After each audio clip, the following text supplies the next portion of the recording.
Halo teman-teman, ketemu lagi dengan saya, si anak pembantu.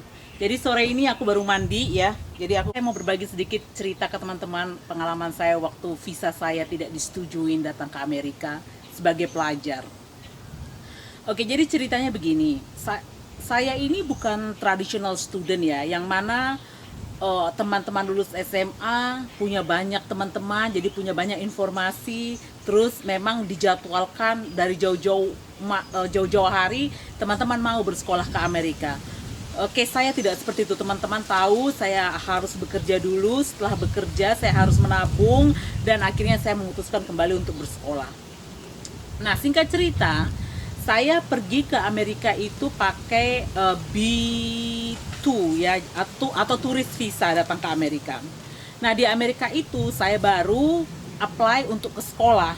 Jadi saya langsung datang ke sekolahnya mau apply, dan saya kan gini ya, ketika kamu tidak ada pemasukan ya, kayak saya kan waktu itu saya memang tidak bekerja ya selama saya di Amerika. Jadi saya benar-benar full time student. Jadi setiap pennies atau setiap sen yang mau kamu keluarkan teman-teman, semuanya itu pakai perhitungan matematika. Pokoknya pakai rumus, pokoknya kalau bisa jangan banyak-banyak lah pengeluaran, itu dikurang-kurangi. Jadi pokoknya saya meminimize pengeluaran yang memang saya bisa, kalau bisa tidak perlu dilakukan. Jadi seperti itu waktu itu situasinya. Nah, jadi saya datang ke Amerika, saya pergi ke sekolahnya, saya apply, dan saya dapat. Ya, oke, dikasih tahu sudah, ini saya dapatnya, saya masuklah di sekolah itu.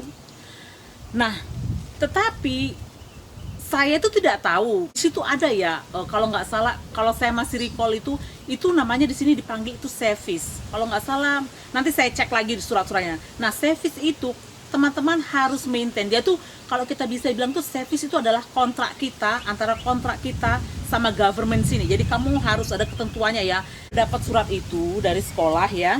Dan ternyata dari jadi saya ada waktu. Jadi aku gini, ceritanya saya tuh resign March. Nah, saya resign bulan Maret, saya pergi ke sekolah. Jadi secara tidak langsung saya tahu lah apa yang saya mau ambil ya, kelas-kelasnya yang saya harus ambil pada saat itu. Jadi saya santai, dan saya tetap komunikasi sama dibilang situ advisor ya. Jadi yang kasih advice kita kelas-kelas apa yang kita mau. Tapi ada advisor umum, ada advisor yang khusus untuk menangani international student. Nah, waktu itu aku tetap komunikasi sama international advisor yang untuk international student itu. Nah, saya tidak tahu kenapa gini. Mungkin saya akhirnya memutuskan untuk merubah merubah ini status saya. Kan saya masuknya dari turis ya, jadi turis saya mau merubah ke pelajar. Jadi saya mau merubah B2 ke F1 ya, jadi status saya. Nah, saya apply lah itu gitu loh.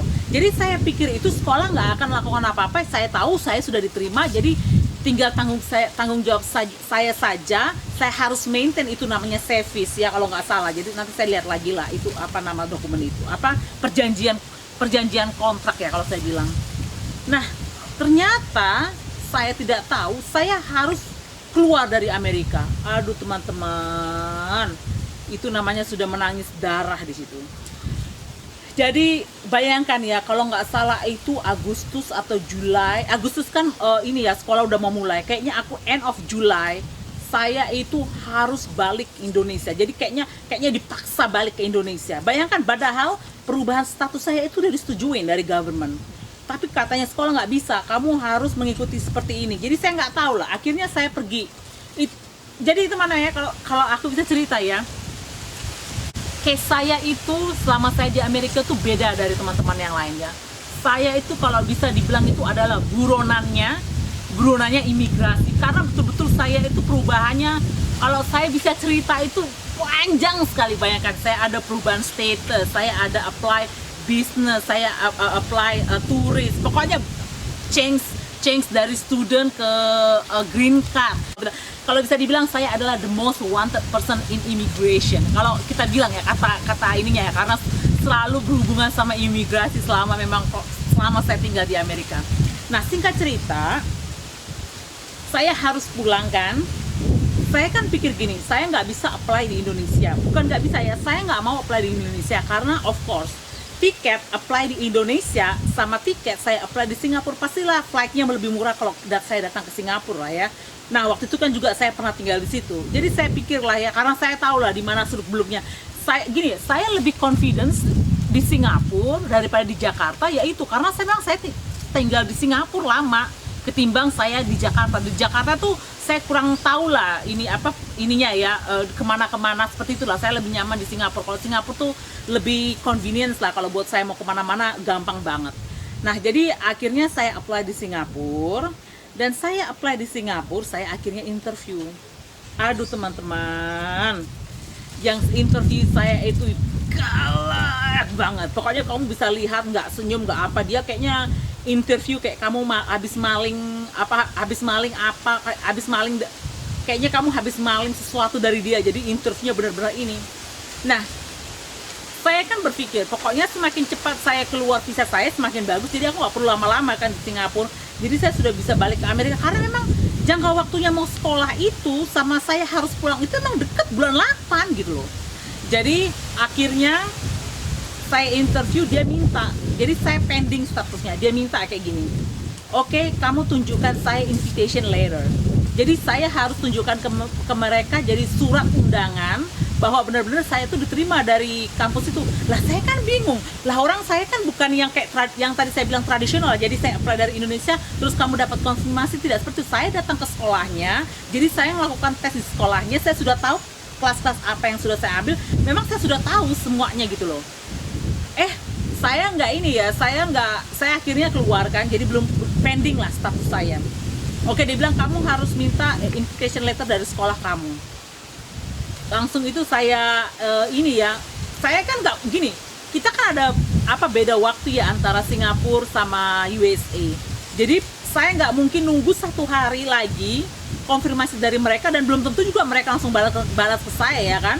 Jadi saya cuma tunjukkan aja email yang ada email conversation saya dan sekolah mengatakan kalau memang saya harus proses ini, itulah yang pokoknya ada kayaknya dari kita bisa lihat dari history email itu mengatakan memang saya benar-benar udah diterima di sekolah itu, dan saya harus mengikuti ini seperti itulah ya. Tahu-taunya teman-teman, kayaknya hari itu juga kan saya print out ya, udah setengah mati nyari printer, ngeprintnya di mana. Saya print out, ternyata saya masuk, ternyata tidak. Jadi saya langsung kasih aja, ini proof, ini email communication between saya dan sekolah, saya kasih ke dia, langsung teman-teman.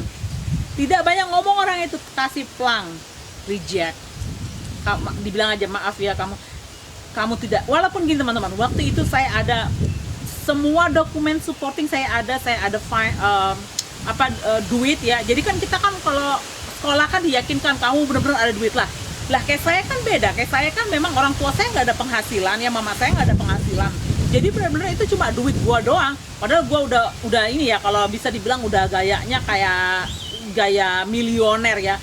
Gua udah rapi-rapi, gua udah bawa tabungan gua dolar itu. Gua baru ada bank statement juga dari bank di Indonesia ya, mengatakan kalau memang saya mempunyai dana segitu. Jadi benar-benar ada. Cuma gara-gara cuil surat invitation itu saya nggak dapat. Akhirnya ya, gua panik, gua sedih, karena gini ya, saya itu yang saya perhitungkan setiap detik adalah expenses. Jadi setiap detik adalah pengeluaran. Kalau selama saya tinggal di luar ya, tidak bersekolah. Nah akhirnya saya pikir, saya email lah sekolah saya. Saya bilang sama dia, saya kena reject, saya apply, saya butuh invitation letter. Tetapi nggak tahu gimana ya, memang betul-betul berkat saya ada pada saat itu, sekolah itu langsung email balik saya. Saya bilang saya harus apply lagi, tapi tidak bisa di Singapura, saya harus apply di Jakarta, di Indonesia ya. Jadi untung aja saya langsung dapat konfirmasi dari dia loh teman-teman. Jadi saya langsung buat appointment di Jakarta ya. Di Jakarta itu saya apply lagi. Jadi saya dari awal lagi, dari saya mengajukan online, saya isi semua formulir online, dan saya ngantri lagi subuh-subuh di Jakarta itu. Tapi memang benar-benar ya, yang kembali saya bilang kejujuran itu penting. Jadi saya tuh waktu interview itu saya sudah dapat surat kan, saya jujur di situ sama mereka. Ditanya, oh kamu mau sekolah ya? Iya, saya bilang kayak gitu. Kebetulan memang yang mbak interviewnya itu orang bule ya, perempuan. Saya langsung aja nggak banyak ngomong, saya bilang saya jujur di depan dia.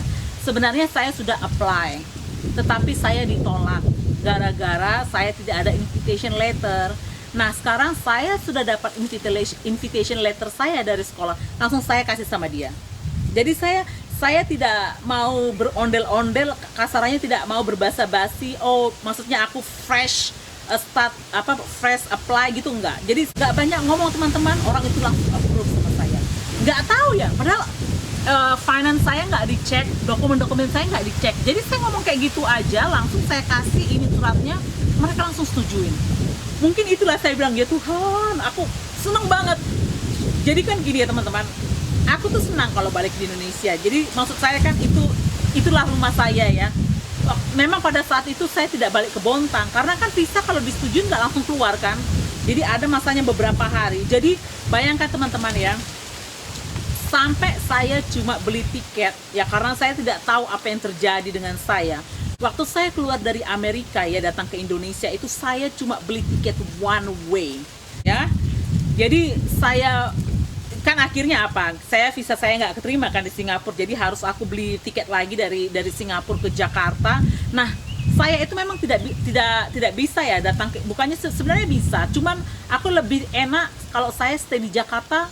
Pas dinyatakan paspor saya sudah selesai, jadi saya langsung berangkat karena memang nggak ada waktu teman-teman. Nah saking kangennya aku ya pengen ketemu sama mama saya, jadi sama mama saya lah yang aku bawa ke Jakarta. Jadi mama saya datang ke Jakarta ketemu saya, walaupun cuma beberapa hari ya ketemu beliau, jadi saya senang sekali. Jadi pas saya itu hari itu visa saya dapat, paspor saya langsung saya book, besoknya langsung saya berangkat kembali ke Houston ya. Di situ itu kayaknya cuma sehari atau 2 hari, itu besoknya langsung sekolah. Aduh, itu betul-betul pengalaman saya ya. Selama saya ngajukan visa itu belum pernah kayaknya saya di reject. Jadi baru kali ini saya di reject dapat visa ya. Apalagi visa visa pelajar. Jadi betul-betul itu pengalaman yang sangat menyeramkan, tapi senang juga karena sekali lagi kejujuran ya. Cuma modal kejujuran, saya jujur, saya bisa mendapatkan visa itu. Oke teman-teman, sekian dulu vlog hari ini. Semoga ada informasi. Jadi tetap ya kejujuran menyelamatkanku pada saat itu. Oke, sampai ketemu di vlog-vlog berikutnya. Goodbye.